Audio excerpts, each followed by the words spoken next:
Okay, fangen wir mal an. Okay, let's start with an easy one. Let's say 62 divided by 167. 167.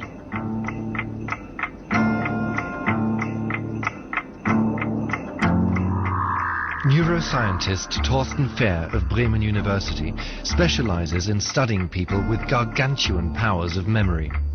Mathematics genius Rüdiger Gamm is his most spectacular case so far.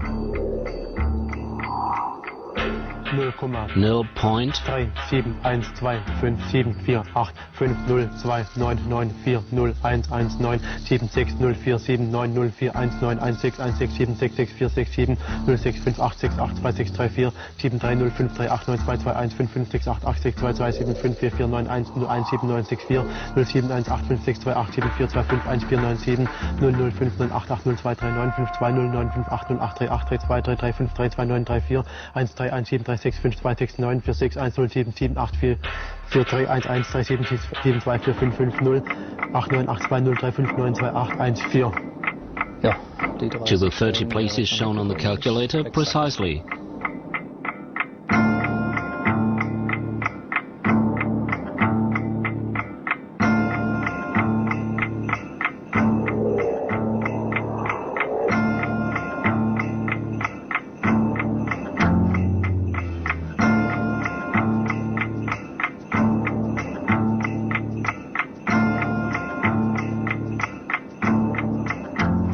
The human brain is the most mysterious piece of matter on Earth.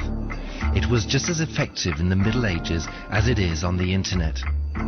It's been used to invent symphonies and to devise violent crimes. Yet it's only now, in the 21st century, with high-tech computers, that scientists have begun to watch the brain while it's actually thinking.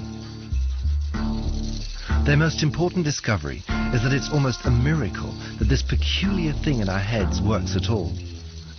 But certain miracles are only noticeable when something goes wrong, as it has for a group of people of less than 100 in number worldwide who display astonishing, almost supernatural abilities. Despite their mental disabilities, they are capable of things for which science is only now beginning to find an answer.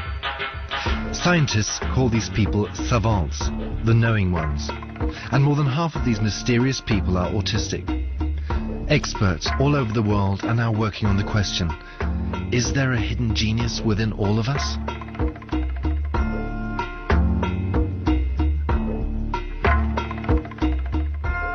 Hollywood star Dustin Hoffman won an Oscar for his portrayal of a savant in the film Rain Man. He dedicated his Oscar to the real Rain Man, Kim Peek, who inspired the movie, thereby honoring both Kim and all other savants, the guiding lights of our journey into this world of beautiful minds.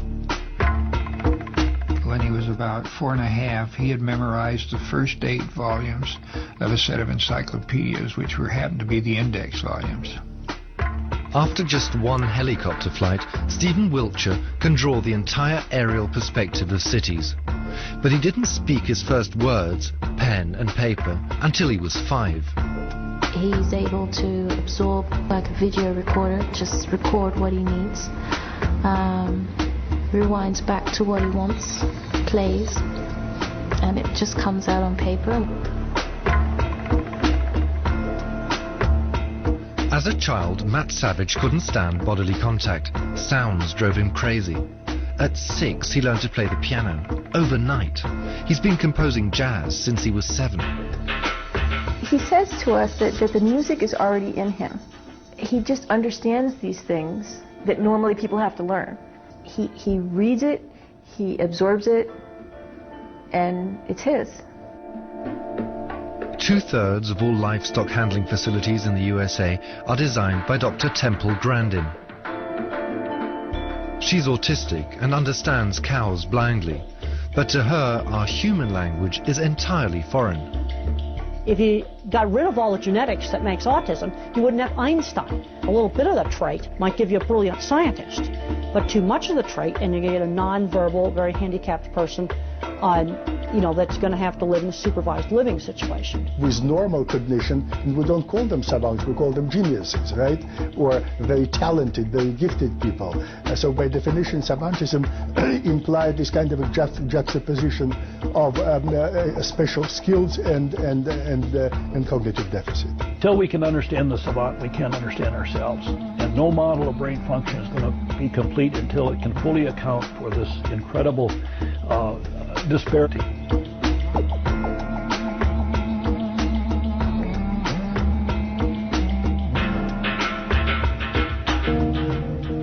Dr. Darrell Treffert holds an award as one of the USA's 100 best doctors. He's been collecting information on the knowing ones since 1962. Today, Treffert Drive is the name of the street where the American psychiatrist met his first savant, a young patient who knew the entire bus timetable of Milwaukee as accurately as a computer would, after reading it only once. Since then, Darrell has tracked down some 100 similar isolated and enigmatic instances all over the world. 100 people who can perform gigantic feats of memory, but in whose heads something has also gone awry. All of them show almost extraterrestrial talents for mathematics, arts and music, or obscure knowledge. Why? This has become a lifelong quest for Darrell. Neurologists are now trying to solve the same enigma. Which secret compartment in the human brain does the savant alone have access to? When I first started looking at savant syndrome some years ago, I began to wonder about the potential within all of us in terms of if someone with a severe disability can have that much ability. What might that say about the potential within us all? If we could simulate that with normal people, we could, if you like, turn off the brain of normal people to turn on these unusual skills. The human brain combines the appearance of a large walnut with the consistency of a soft-boiled egg. Yet nothing in the entire universe is as complicated as this slippery lump of more than 100,000 million neurons. The secret of thought has occupied human brains for centuries.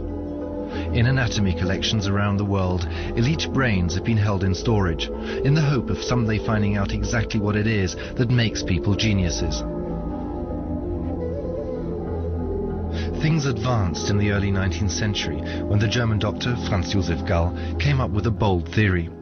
He was the first to ascribe particular characteristics and intellectual abilities to exactly defined regions of the brain. However, Gall's brain maps were as erroneous and nonsensical as the sea charts before Christopher Columbus. Only the revolutionary technology of the last few years has made it possible to measure the brain with millimetric precision and to trace in detail the extraordinary gifts of people like Rüdiger Gumm.